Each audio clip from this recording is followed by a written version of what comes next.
හාජි විනාසේ හැමෝටම ඉතින් අදගෙන හදින අපේ ටෝකියෝ නිවර්ස් කියන සුපිරිම සීරීස් එකේ එපිසෝඩ් 5 එක. ඉතින් ඔයාලා කලින් එපිසෝඩ් එක බැලුවේ නැත්නම් දැම්ම පහ ඩිස්ක්‍රිප්ෂන් එකේ මම ලින්ක් එක දාලා තියෙනවා. දැම්ම ගිහින් බලන්න.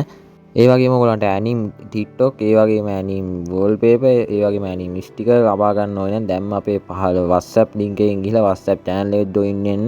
ඒ වගේම කාසල්වෙනියා කියන සුපිරිම ඇනිම් එක මම review කරන ගමන් ඉන්නේ. ඉතින් ඒක තියෙන්නේ මගේ අනිත් channel එකේ. ඉතින් Anim World 2.0 කියන channel එක ඔයගොල්ලෝ subscribe කරේ නැත්නම් දැම්ම පහ description එකේ මම link එක දාලා තියෙනවා. දැම්ම ගිහින් subscribe කරන්න.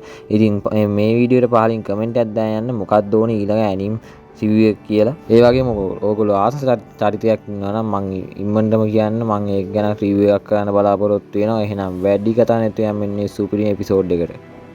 ඉතින් එපිසෝඩ් එක පටන් ගද්දිම අපිට පෙන්නන්නේ මේ ටකමිටි එහෙම නැත්නම් වර්තමාන ටකමිටි ඉන්න කඩේ. ඉතින් මෙයා වැඩ කරන්න සති දෙකක් ඇවිල්ලා නැහැ. මොකද කිව්වොත් මෙයා අතීතයේ සති දෙකක් ජීවත් වුණේ හින්දා. ඉතින් ඒ හින්දා මේ කඩේ වැඩ කරන එක්කෙනා මෙයාට බැනලා මෙයාව මෙතන එලෝ ගන්නවා. ඉතින් ඊට පස්සේ අපිට වෙනන්නේ නවතොත් එක්ක මෙයා කතා කර ඉන්නවා මේ එයාගේ පාර්ට්මන්ට් එකේ.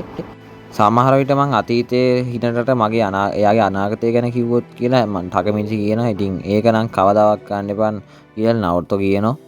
මගේ අක්කා ඔයාලට පිස්සු කියලා ඔයාලට අකමැති වුණොත් මොකද කරන්නේ මෝඩයෝ කියලා නවතෝ බයිනවා මෙයාට.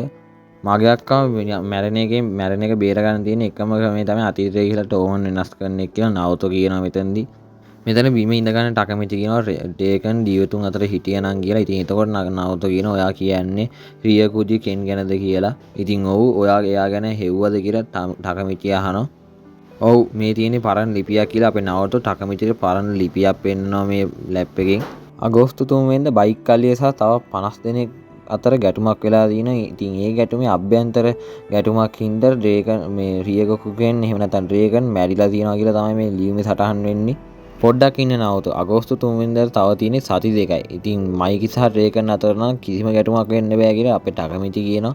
එහෙනම් කියලා නවතෝ අහද්දි මන් දන්නේ නැහැ නවතෝ කියලා අපේ ටකමිටි උත්තර දෙනවා. එහෙනම් ඔයාගේ මිෂන් එක තමයි රියගුජි කෙන් මැරෙන විදිය හොයාගන්න එක. එහෙනම් මේක සාර්ථක වුණොත් එහෙම රේගනුයි අකුණුයි ඒ වගේම හිනට බේර ගන්න පුළුවන් කියලා මේ දෙන්නම අතර දෙනවා. ඉතින් එතකොටම අපේ ටකමිටි අතීතයට යනවා. ඉතින් මෙයා ඇහැල්ලා බලද්දි මෙන්න කෙල්ලෙන් මෙයාගේ ඇඟ උඩ. ඉතින් අපේ කොල්ලට හිතා ගන්නවත් බෑ.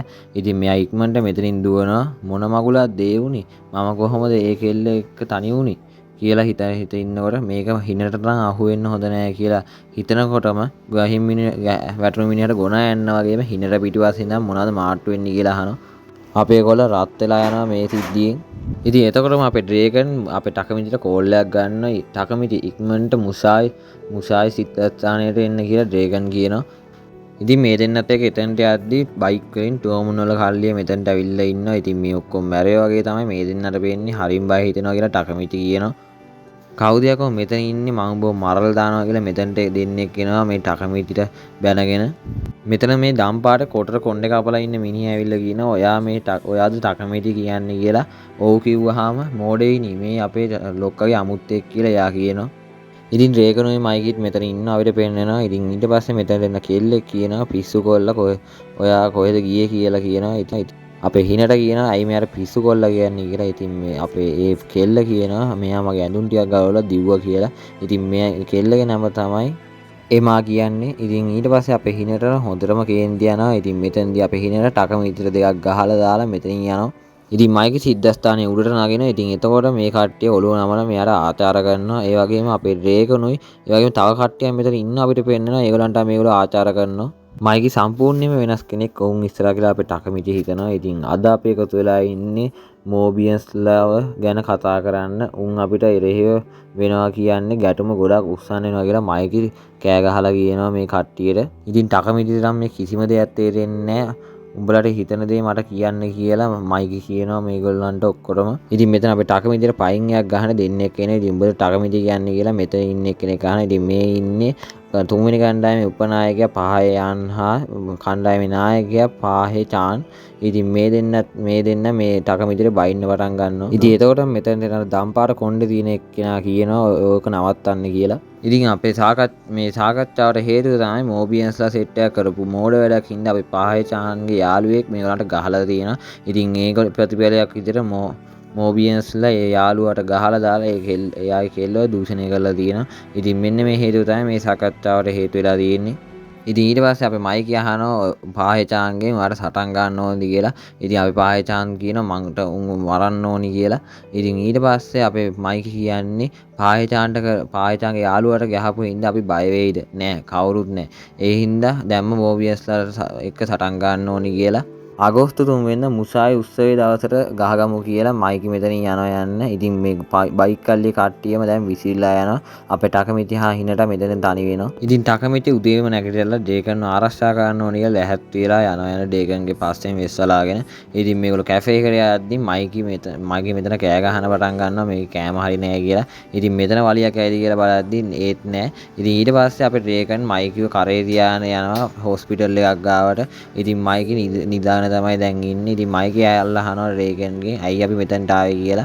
ඉතින් පාහෙන්ගේ යාළුවගේ ගර්ල්ෆ්‍රෙන්ඩ් බලන්න තමයි අපි මෙතනට ආවේ කියලා රේගන් කියනවා. ඉතින් මේ හැම දෙයක්ම අපේ ටකමිචි බලාන තමයි ඉන්නේ. උඹලා මගේ දුව විනාශ කරා. ඒ වගේම උඹලා රැට එකතු වෙලා මිනී මරනවා. ඉතින් උඹලා හින්දා මගේ දුව දැන් දුක් විඳිනවා කියලා මෙතනට මෙයාගේ දෙමව්පියෝ එනවා මේ කෙල්ලගේ. ඉතින් මේවා අහන් ඉන්න බැරි වුණත් අපේ ඩේකන් ඔළුව නමලා ඒ වගේ මයිකගේ ඔළුව නමලා සමාව ඉල්ලනවා.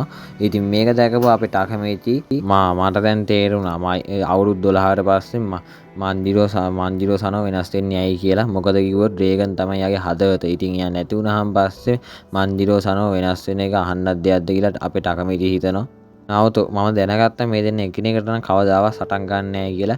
ඉතින් මෙතනින් මේ සුපිරිම සීරීස් එකේ එපිසෝඩ් 5 ඉවර වෙනවා. ඉතින් ඊළඟ එපිසෝඩ් එක කොහොම වෙයිද කියලා ඔයගොල්ලෝ බලන්න අපේ channel එක subscribe කරන්න අමතක කරන්න එපා. ඉතින් මේ එපිසෝඩ් එක හොඳයි නම් පහලින් කමෙන්ට් එකක් දාන්න යන්න.